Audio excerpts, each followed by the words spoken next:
저희 같은 경우에는 항문 근육을 훈련시키는 바이오 피드백 치료도 시행을 하잖아요. 네, 맞습니다. 바이오 피드백 치료 어떤 식으로 진행하는지 한번 설명을 해주세요. 이런 약물 치료에도 효과가 없을 때 정말 수술 말고는 다른 방법이 없는 건가요? 엉덩이를 항문을 위로 올라올 수 있게 하고 항문을 청테이프로 또 청테이프로. 걸고, 그리고 이제 근육을 딱 만져요. 안녕하십니까. 연구형의 윤상민. 김동원입니다. 지난 시간에 치열에 대해서 이제 저희가 알아봤습니다. 오늘 영상에서는 만성 치열 환자들이 정말 항문 통증이랑 출혈 때문에 상당히 스트레스 받고 힘들어하면서 병원에 오시는 분들 네, 많잖아요. 맞아요. 그분들이 고민하는 것 중에 하나는 꼭 수술을 해야 되느냐, 수술을 고민하고 계신 분들에게 비수술적인 치료는 어떤 것들이 있는지, 그리고 수술적인 치료는 어떤 것들이 있는지에 대해서 오늘 말씀드리도록 하겠습니다. 치열 환자의 이제 첫 번째 치료는 비수술적인 치료들, 약물 치료들이 일단 우선이 되게 될 텐데요. 치열 환자가 왔을 때 약물 치료는 어떤 방식으로 시행을 하시나요? 우선은 저는 항상 설명드리는 게 항문의 크기는 변하지 않는다. 그렇기 때문에 앞으로도 단단하면 찢어질 거다. 그래서 약물 치료의 근간은 변을 좋게 하는 거예요. 안 찢어질 정도로 변을 만들어주는 게 약물 치료고, 약물 치료의 목표는 항문 괄약근을 부드럽게 이완을 시키고 변을 좋게 해서 배변 시에 항문에 손상이 없게 하고 통증을 완화하고 배변을 부드럽고 원활하게 하는 걸 이제 목표로 하신다는 맞아요. 얘기죠. 그래서 그걸 실제로 환자가 왔을 때 어떤 방식으로 약물 치료나 이런 걸 하시나요? 우선은 배변을 부드럽고 원활하게 해야 되니까 식이섬유를 처방을 하게 돼요. 식이섬유를 써도 안 되면 변을 묽게 하는 걸 사용하게 돼요. 그리고 환자가 배변을 제대로 할 수 있고 약을 줄일 수 있도록 어떻게 먹어야 되는지도 교육을 해드려요. 그리고 항문 혈관의 확장, 정맥순환 개선을 위한 약을 쓰고, 당연히 당분간이라도 진통을 좋아지게 하기 위해서 진통제도 쓰죠. 그리고 또 중요한 게 모든 환자한테서 항생제를 찢었다고 쓸 필요는 없는데 염증이 있는 환자에서는 항생제를 사용하면 빠른 시간 안에 좋아집니다. 그래서 일단 변을 좋게 하기 위해서 식이섬유 섭취를 많이 늘리고, 식습관에서 물을 많이 안 먹는 분들이 있다면 물 섭취도 늘릴 수 있을 그렇죠. 거고요. 통증이 아주 심한 사람들은 좌욕 같은 거를 권유하기도 하나요? 그럼요. 좌욕은 따뜻하게 함으로써 혈류 순환도 개선시키고 괄약근의 긴장도를 줄여줘요. 근이 이완되는 것만으로도 혈액순환 자체도 또 좋아지거든요. 증상도 개선이 되고 괄약근의 경련도 줄여주고 혈류 개선을 통해서 상처 치유에도 좋은 영향을 줄 수 있기 때문에 좌욕은 꼭 하시라고 합니다. 그럼 좌욕은 하루에 한 몇 번 정도 하는 게 좋을까요? 보통은 저는 2번 정도만 하시라고 해요. 한 번 할 때 시간은 5분 정도. 왜냐면 이것도 오래 앉아 있는 거기 때문에 항상 좋지만은 않거든요. 그래서 5분 정도 반신욕 하듯이, 도저히 시간이 없다면 샤워할 때 따뜻한 물로 거기를 잘 세워주는 정도로라도 해주라고 얘기 드립니다. 국소 부위, 항문 부위에 통증이 심한 분들은 국소로 바르는 진통제 연고 같은 것들도 사용하시는 네, 거죠? 맞아요. 보통 치질 용제로 연고들이 엄청나게 많은데요. 다 비슷해요. 근데 아셔야 되는 거는 처방 없이 살 수 있는 치질 용제, 치질용 연고들은 낫는 약은 아니고 대부분 진통, 소염 효과예요. 국소로 이제 그 혈관을 확장하는 니트로글리세린 연고 같은 것들도 사용을 하시는 맞아요. 거예요. 그래서 이런 것들은 대신에 두통이 생길 수 있기 때문에 양을 조절을 해야 될 수 있어요.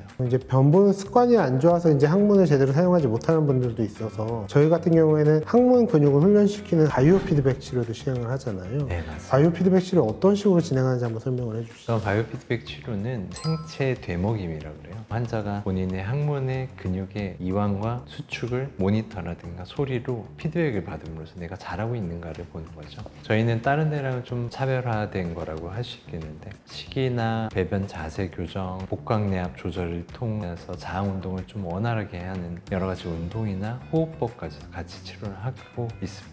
근데 이렇게 해도 좋아지는 환자분들도 있겠지만 대부분은 좋아지겠죠, 변이 좋아지면. 이런 약물 치료에도 효과가 없을 때 정말 수술 말고는 다른 방법이 없는 건가요? 보통은 시도해 볼 수 있는 게 보톡스 주사를 써볼 수는 있을 것 같아요. 보톡스라는 건 이제 그 상품명인 거고, 정확히는 세균의 톡신, 독소인 거죠. 보툴리눔 톡신이라고 하죠. 보툴리눔 톡신이 보통 한 7가지 정도 있다고 하는데, 그 중에 의료용으로 쓰이는 건 A형, B형이 있는 거고, A형 같은 경우가 이제 근육을 이완하는 효과가 있어서 치열에도 사용을 할 수 있다는 거죠. 맞습니다. 보툴리눔 톡신이 어떻게 항문 근육을 이완시키는지 한번 설명해 주시겠어요? 그러니까 우리가 피부가 가가지고 이렇게 이마에 딱 맞잖아요. 그 주름을 만드는 근육을 이완시키는 거예요. 표정을 못 만들게 하는 거예요. 그래서 쫙 펴지는 거예요. 근데 항문도 근육이 있잖아요. 이 근육들이 이렇게 오므라드는데, 처음에 얘기했듯이 아프면 더 오므라들죠. 그리고 경련하듯이 움직여요. 경련 자체도 통증을 느끼고, 여기를 꽉 이렇게 오므리면은 손이 이렇게 하얗게 변하잖아요. 이 혈액순환이 안 된다는 거예요. 너무 과하게 긴장되면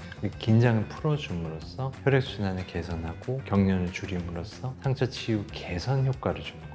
이걸 맞는다고 해서 상처가 딱 낫는다, 그런 거 아니죠. 이거는 그냥 근육을 마비시키는 효과가 있는 건데 어떻게 상처를 낫게 하겠습니까? 그럼 그 주사를 하면 근육이 이완되는 효과가 바로 나타나나요? 보통은 일주일에 걸쳐서 천천히 올라갑니다.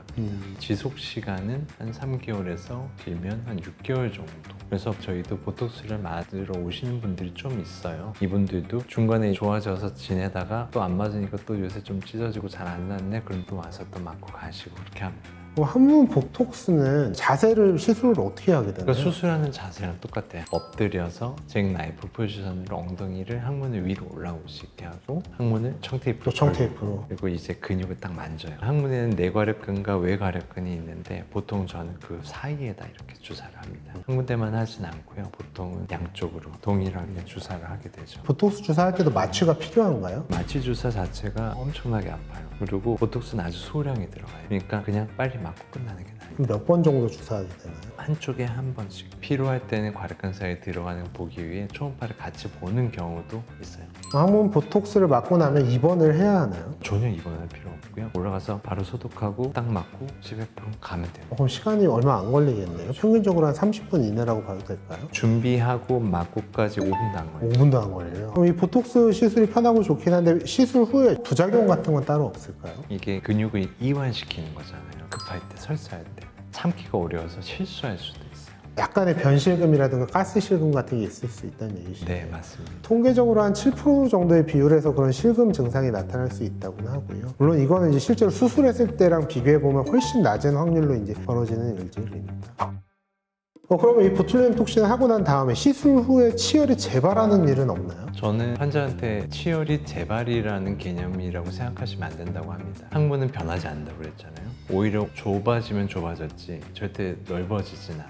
그렇다면은 앞으로도 변이 단단하면 어떻게 돼요? 그냥 찢어져요. 재발이고 뭐고가 아니에요. 그냥 당연히 찢어지는 거예요. 근데 보톡스를 넣으면 효과가 뭐냐? 좀 더 잘 낫게 만들어요. 여기까지 이제 비수술적인 치료에 대해서 말씀을 드렸고, 이런 걸 아무리 시도해도 치료가 되지 않는 사람들도 맞아요. 있을 진짜 거 아니에요. 좋은 사람. 그런 사람들은 결국에 이제 수술적인 치료를 선택할 수밖에 없을 것 같은데, 치열의 수술적인 치료에는 어떤 것들이 있나요? 괄약근이 단단해져가지고 좁아진 사람은 괄약근을 좀 열어줘야 돼요. 그럼 괄약근 절개술이고요. 피부가 정말로 부족해서 불편한 사람들은 피부판을 이동을 해요. 피부 자체를 넓혀주게 되는 거죠. 양쪽에 있는 피부를 크게 이렇게 이동을 해가지고 항문의 피부 자체를 넓히거나 혹은 뒤쪽을 이용해서 피부판을 이동하거나 하는데, 보통은 크게 두 가지 수술로 나눌 수 있다고 생각을 하시면 돼요. 괄약근을 절개하는 수술이 큰 문제가 없는 사람들에서는 수술의 최고 선택 방법이라고 알고 있는데, 괄약근을 절개를 하면 괄약근이 약해지면 변실금 같은 게 올 수 있다고 되어 있잖아요. 네, 맞습니다. 어떤 방식으로 변실금의 위험성을 평가하게 되나요? 보통은 제일 정확한 거는 항문을 느끼는 손가락의 감각이고, 진짜로 얼마나 약해졌는지도 봐야 되기 때문에 객관적인 자료가 중요해요. 그래서 항문 압력 검사라는 걸 하죠. 항문 압력을 통해서 뭘 볼 수 있냐면 항문이 평상시에 오므라들어 있는 힘, 그리고 내가 원할 때 얼마나 조일 수 있는지, 그래서 그런 거를 평가를 하고 항문이 많이 약하다, 그런 사람을 확장을 하게 되면 실금이 생길 확률이 남들보다 높을 수 있으니 좀 더 주의를 해야 되겠다. 그런 사람 같은 경우면 설득을 해서 실금의 위험성이 높으니 비수술적 치료를 지속을 해보자, 이렇게까지 권유해 볼 수도 있겠네요. 그렇죠. 조금 더 한번 해봅시다. 근데 도저히 안 되면 수술을 하는 게 맞다고 생각해요. 괄약근 절개술은 특별한 부작용 같은 건 없는 건가요? 괄약근 절개술은 생각보다는 깊어요. 치질처럼 점막 표면에 있는 애를 떼고 꼬매는 게 아니고, 그것보다 더 나가서 괄약근 안에까지 열어놓는 거기 때문에 생각보다 치료가 잘 생겨요. 상처 합병증이 오히려 치질보다도 더 잘 생길 수 있고, 제일 큰 문제는 역시 영구하게 약해지는 거죠. 그래서 괄약근을 절개하는 수술, 마취는 어떤 식으로 하게 되나요? 보통은 하반신 마취를 꼭 해야 돼요. 그러니까 척추 마취 혹은 미추 마취, 전신 마취도 할 수는 있겠죠. 그래서 이런 마취들은 항문의 근육을 다 이완시켜요. 근육이 이완이 돼야지만 진짜 크기를 알 수가 있어요. 만약에 노인분들이나 아니면 출산을 많이 해가지고 괄약근 자체가 약한 분들, 그런 분들에서 만성 치열이 있을 때 수술할 수 있는 방법에 대해서 한번 설명해 주시죠. 나이 들고 적고를 떠나서 피부가 쪼그라드는 사람이 있고 괄약근이 두꺼운 사람이 있는데, 피부가 쪼그라드는 사람은 오히려 괄약근이 되게 얇은 경우가 있어요. 그 사람은 사실 괄약근이 세서라기보다 그냥 피부가 좋아진 거예요. 이럴 때는 피부판에 이동해요.